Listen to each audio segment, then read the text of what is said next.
Salve, salve galera! Sejam bem-vindos para mais um Tributologia.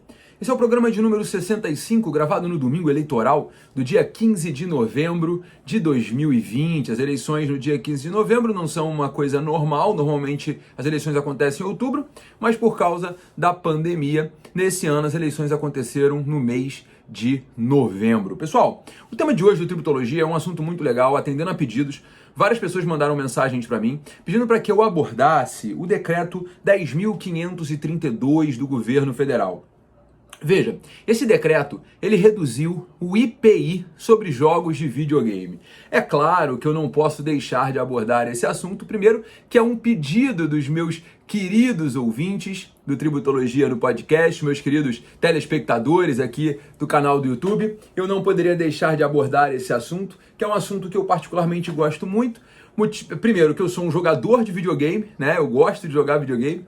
Segundo, porque efetivamente há o que ser discutido nessa opção do governo federal. O decreto 10.532, que foi publicado no dia 27 de outubro, né, de 2020, ele reduziu o IPI. Ele reduziu o IPI para os jogos de videogame, sob o argumento de que as pessoas estão mais tempo em casa, então haveria necessidade de baratear os jogos de videogame. Foi reduzido o IPI de 40% para 30% sobre os consoles e máquinas de jogos de videogame e de 32% para 22% sobre as partes e acessórios desses consoles. E ainda houve a redução de 16% para 6% a alíquota sobre as máquinas de jogos de vídeo com tela incorporada, portáteis ou não, né? Eu gosto muito de videogame, né? Eu cheguei a ter aquele Nintendo DS, o PlayStation portátil e tal.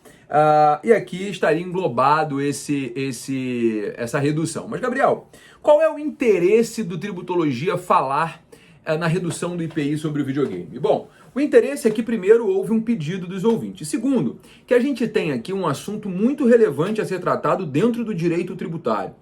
Por que o governo federal faz a opção por reduzir o IPI sobre os jogos nesse momento que nós estamos vivendo? O governo federal, ele diz que nesse momento as pessoas estão mais tempo em casa, portanto, seria uma forma de baratear o acesso aos jogos eletrônicos, permitindo que as pessoas tenham mais condições de se utilizar dos jogos eletrônicos.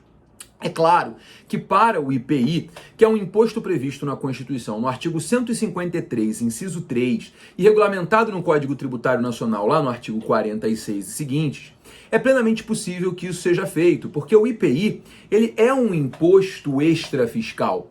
Ele é um imposto cuja essência é a intervenção na atividade econômica. O IPI é, por essência, um imposto interventivo. Ele é, por essência, um imposto feito para intervir na atividade econômica.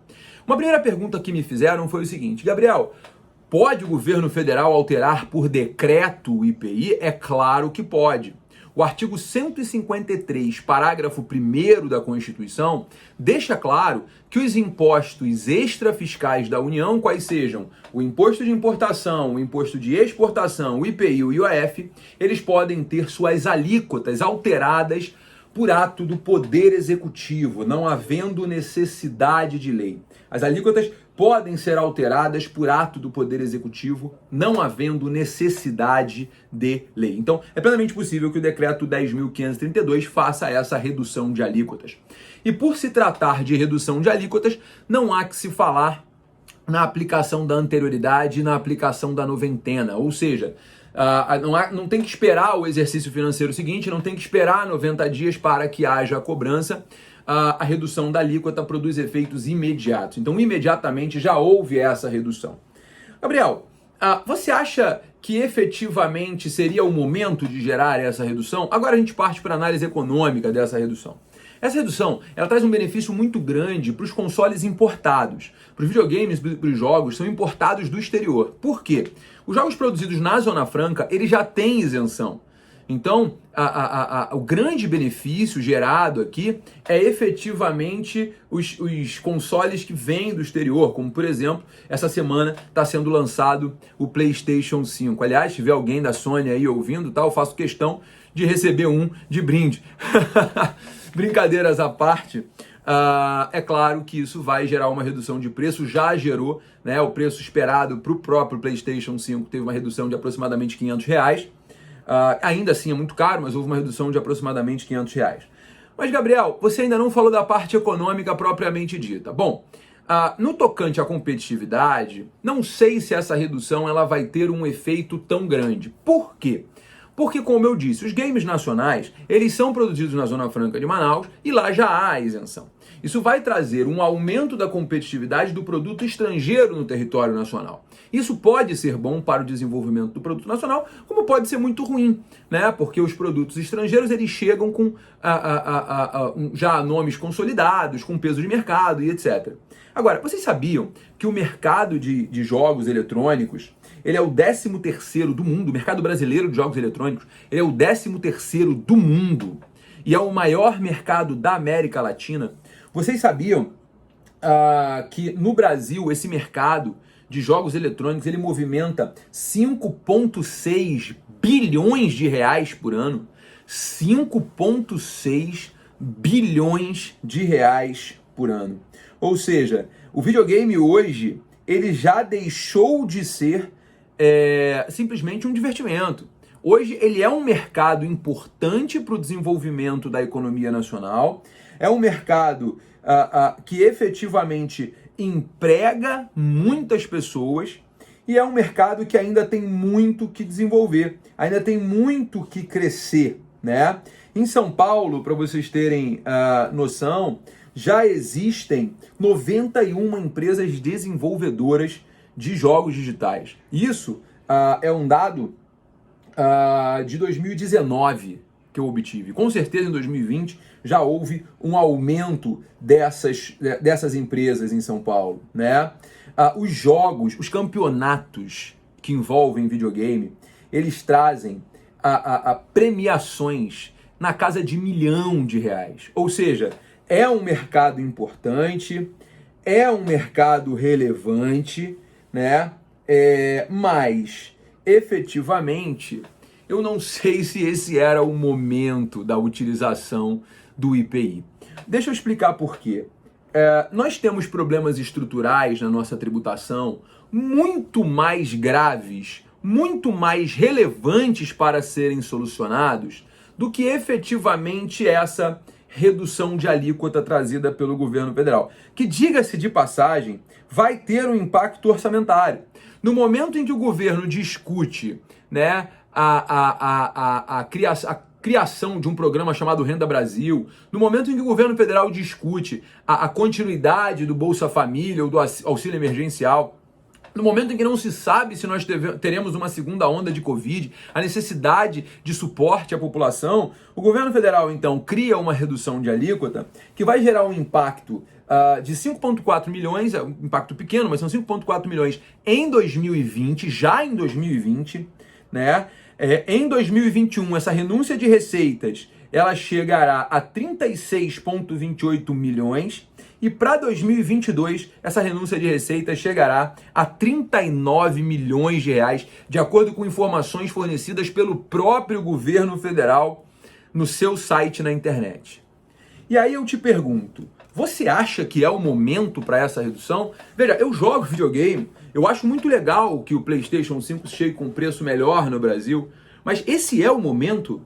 Eu confesso que eu vejo que o governo federal ele errou no sentido de que tem que haver um foco em soluções estruturais para o nosso sistema tributário.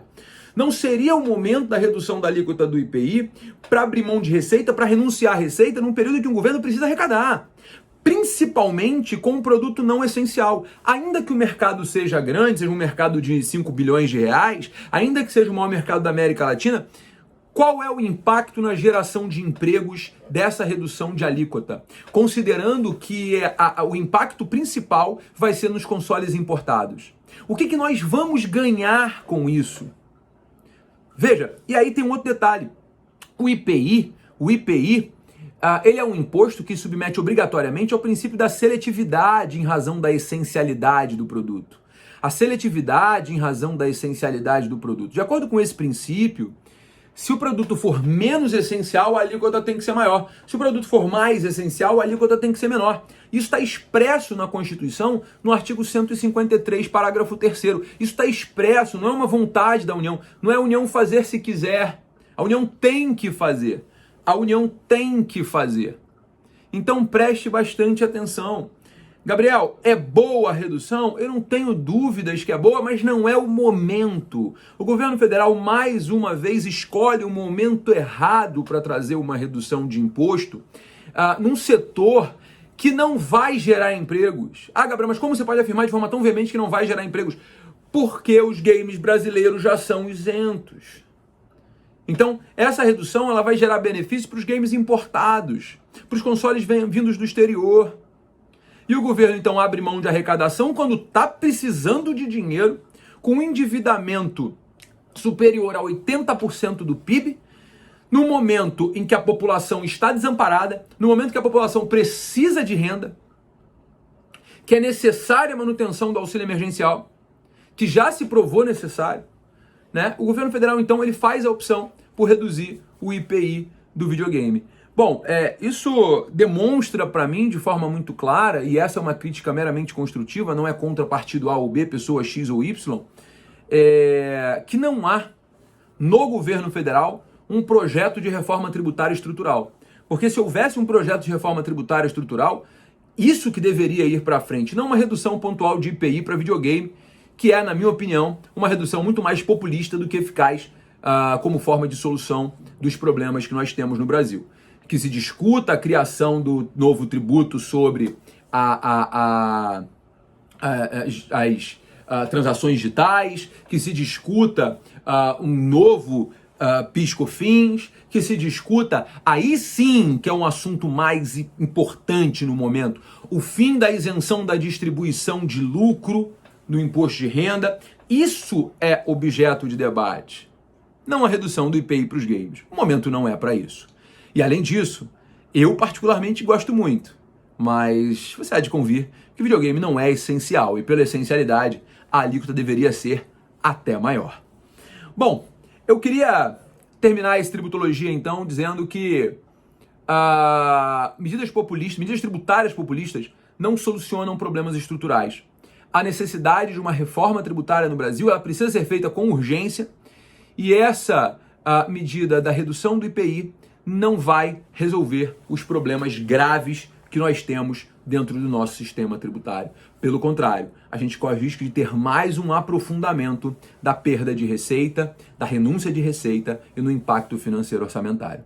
Gente, esse foi o Tributologia do dia 15 de novembro de 2020, o Tributologia Eleitoral, o programa de número 65. Foi um prazer enorme estar com vocês. Semana que vem tem mais Tributologia. Galera, muito obrigado pelo carinho. Até semana que vem, meu povo. Tchau, tchau.